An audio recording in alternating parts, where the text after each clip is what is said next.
It was said that there was a guild that could never lose. The guild that was rank 1 27 times. The guild whose members are so synergized that they almost have one heart and one meaning. You hear it? But today, the reign of the kings of Guildwars has ended, and the impregnable fortress has fallen. A new champion has emerged, Silverwings. It was truly well fought. As you can see, Uprising did better than usual at 190,000 points. Usually we get slightly more than 180,000 points, around 180 to 185,000. This was the score the day before the last battle. We realized that Silverwing was just less than 100 points behind us. It all came down to luck of the final draw, and we got Exodus, usually one of the top 5 guilds. It was a hard fight, and we did the best we ever did against Exodus, but it was not enough. Although we won the battle, we lost the war. Congrats to Silverwings, they did extremely well this season. Well, it seems that it was a good wake-up call, and I suppose Uprising members are more motivated now to do well in this season. Let's head over to check out our first opponents in the new season. Alright, we got SGD. Is it a Singaporean guild? Like SGD for Singapore dollar? Let's do some scouting for today. The higher castles have already been scouted, so we'll go with number 9. So I guess today we will go through some tips for scouting. The first tip for scouting is to identify threats that will kill your mercenaries. Because you want to get a perfect win, you must not let too many mercenaries die. The first thing we see here is that the two warriors used is Christina and Dalvi, as well as S-mode, so these are the ones that will go first and have a threat to kill our mercenaries.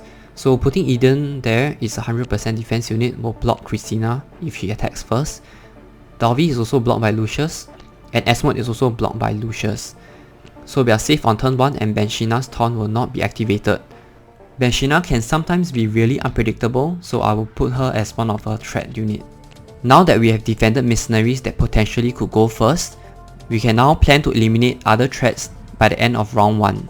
Kyria is going first so that she can take out Benshina. Lumila is shifted to the back so that she can kill Natus and Dalvi.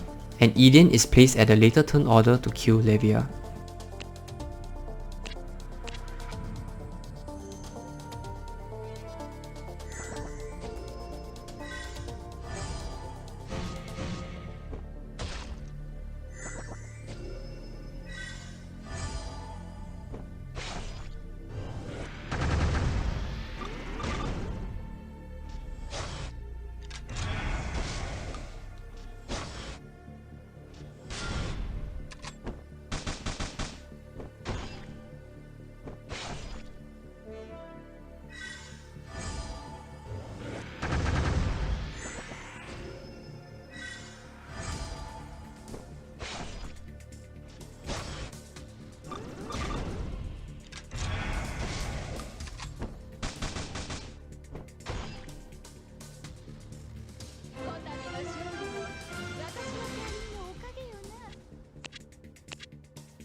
The second tip is to know your counters. This is because another condition for perfect wins is turn count.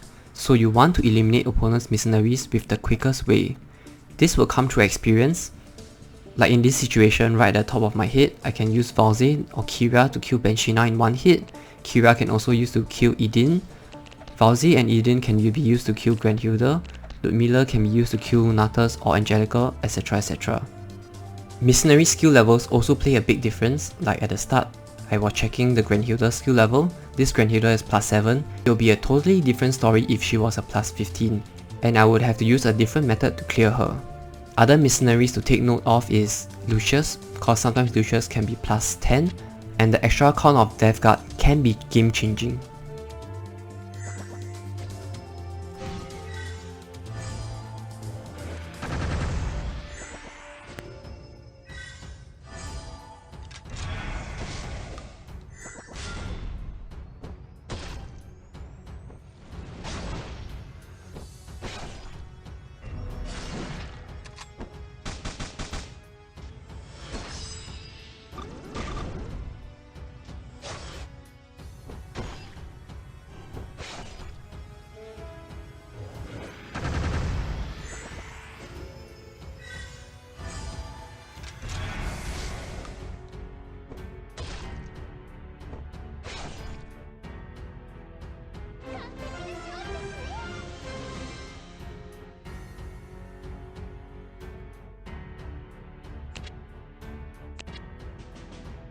I guess that's pretty much it. I have nothing much more to add.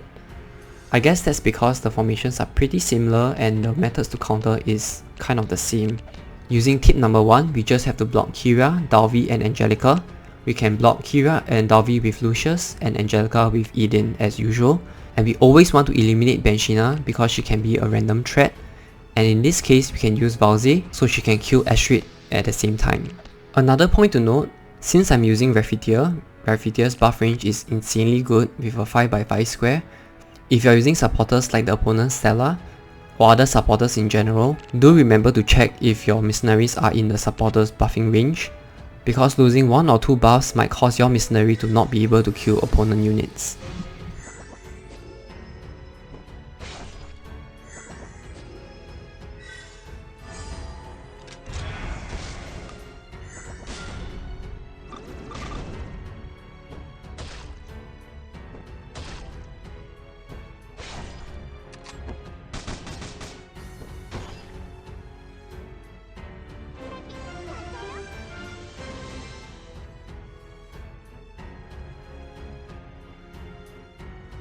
It's funny how the first Guild Wars video that I posted in 6 months is about Uprising losing rank 1.